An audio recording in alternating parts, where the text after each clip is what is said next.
அவர்களுடைய அமைச்சர் இருக்கக்கூடிய துறையில இன்ஜினியர் அபிஷியல்ஸ் அவர்களுக்கு அந்த பரீட்சைக்கு 25 லட்சத்திலிருந்து 35 லட்சம் ரூபாய் வாங்கியது ஏற்கனவே பத்திரிகையாளர் சந்திப்புல பேசியிருக்கோம். நான் டீட்டெயிலா போக விரும்பலீங்கன்னா அது உங்களுக்கு தெரியும். அது சம்பந்தமாக இதுவரை ஒரு வழக்கு கூட காவல்துறை பதிவு செய்யவில்லை. இது முதல். இரண்டாவது, மறுபடியும் நம்முடைய அமலாக்கத்துறை தமிழகத்தினுடைய பொறுப்பு டிஜிபி அவர்களுக்கு மறுபடியும் ஒரு கடிதம் எழுதியிருக்கிறாங்க. டிசம்பர் 3ஆம் தேதி கடிதம் எழுதியிருக்கிறாங்க. அதுல 258 பக்கம் அந்த கடிதம். இரண்டாவது முறை இது திரு நேரு அவர்கள் சம்பந்தப்பட்ட முனிசிபல் அட்மினிஸ்ட்ரேஷன் வாட்டர் சப்ளை நகராட்சி நிர்வாகத்துறையில குடிநீர் வழங்கல் அந்த துறையில 1020 கோடி ரூபாய் ஊழல் நடந்திருப்பதற்கான ப்ரூஃப் அட்டாச் பண்ணியிருக்கிறாங்க.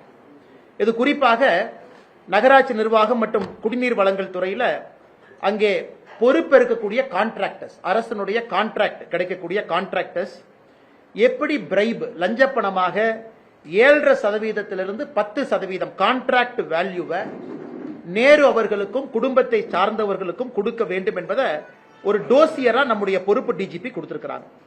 இதில் நீங்க நல்லா இந்த டோசியரை பாத்தீங்கன்னா இது தமிழ்நாட்டில் மத்திய அரசு பணத்தில் கட்டப்படக்கூடிய பப்ளிக் டாய்லெட், சானிடேஷன் சர்வீஸ் சுகாதாரத்துறை சம்பந்தப்பட்டது, நபார்டு வங்கியினுடைய பணத்தை வாங்கி நடக்கக்கூடிய ப்ராஜெக்ட், வாட்டர் ரெனோவேஷன் ஒர்க் அதாவது ஆறு ஏரி சம்பந்தப்பட்ட வேலைகள், சிவிக் கன்ஸ்ட்ரக்ஷன் ப்ராஜெக்ட். இதுல மத்திய அரசினுடைய பணமும் கூட மாநில அரசுக்கு அது நேரு அவர்களுடைய துறையின் மூலமாக இம்ப்ளிமெண்ட் ஆகக்கூடிய முனிசிபல் அட்மினிஸ்ட்ரேஷன் வாட்டர் சப்ளை இதுல 1020 கோடி ரூபாய் ஊழலை கண்டுபிடித்து 258 பக்கம் டோசியராக பொறுப்பு டிஜிபி கொடுத்திருக்கிறாங்க. கொடுத்து கிட்டத்தட்ட இன்னைக்கு டிசம்பர் 3னா அவங்களுக்கு கிட்டத்தட்ட 12 நாள் ஆகுது.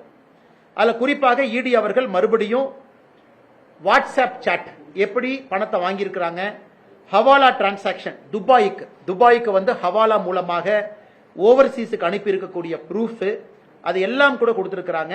இதுல ரொம்ப அதிர்ச்சிகரமான விஷயம் என்னன்னா, இது அதிர்ச்சி தான் ஆனா ஆச்சரியம் இல்ல, நிறைய வாட்ஸ்அப் சாட்ல பார்ட்டி ஃபண்ட் மென்ஷன் பண்ணிருக்காங்க. பார்ட்டி ஃபண்ட் டிஎம்கேன்னு இருக்கு. அதையும் கூட அமலாக்கத்துறை அந்த 258 பேஜ் டோசியர்ல அதையும் கூட ஹைலைட் பண்ணிருக்காங்க. பார்ட்டி ஃபண்ட் அப்படின்னு அவங்க பண்ணி பிரைப கலெக்ட் பண்ணிருக்காங்க. 7.5% 10% கான்ட்ராக்டர்ஸ்.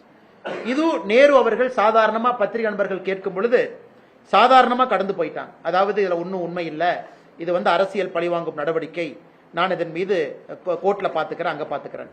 அதனால் மறுபடியும் பத்திரிகையாளர் சந்திப்பில் நாங்கள் என்ன சொல்ல விரும்புறோம் அப்படின்னா, 888 கோடி ரூபாய் முதல் ஊழல் இன்ஜினியர் ரெக்ரூட்மெண்ட், ஒரு இன்ஜினியருக்கு 25 லட்சத்திலிருந்து 35 லட்சம் ரூபாய் லஞ்சம். இரண்டாவது, நேரு அவர்கள் துறையில கான்ட்ராக்ட் பெறக்கூடிய ஒப்பந்தக்காரர்கள் 7.5% 10% லஞ்ச பணம், அந்த பணம் துபாய்க்கு போகுது ஹவாலால, அதை அமலாக்கத்துறை மென்ஷன் பண்ணியிருக்கிறாங்க. பார்ட்டி ஃபண்ட்னு மென்ஷன் பண்ணியிருக்கிறாங்க. அப்படி இருந்தும் கூட அடிப்படை எஃப்ஐஆர் இதுல இல்ல. ஏன்னா எஃப்ஐஆர் ஃபைல் பண்ணாதான் அமலாக்கத்துறையை பொறுத்தவரை அவர்கள் அடுத்த கட்ட நடவடிக்கை மணி லாண்டரிங் அவங்க ஆக்ஷன் எடுக்க முடியும். இதையும் கூட உங்க கவனத்துக்கு கொண்டு வரும். பிளே ஸ்டோர் மற்றும் ஆப் ஸ்டோரில் இருந்து பாலிமர் செயலியை QR கோடு மூலம் பதிவிறக்கம் செய்யுங்கள். செய்திகளை உடனுக்குடன் பெறுங்கள்.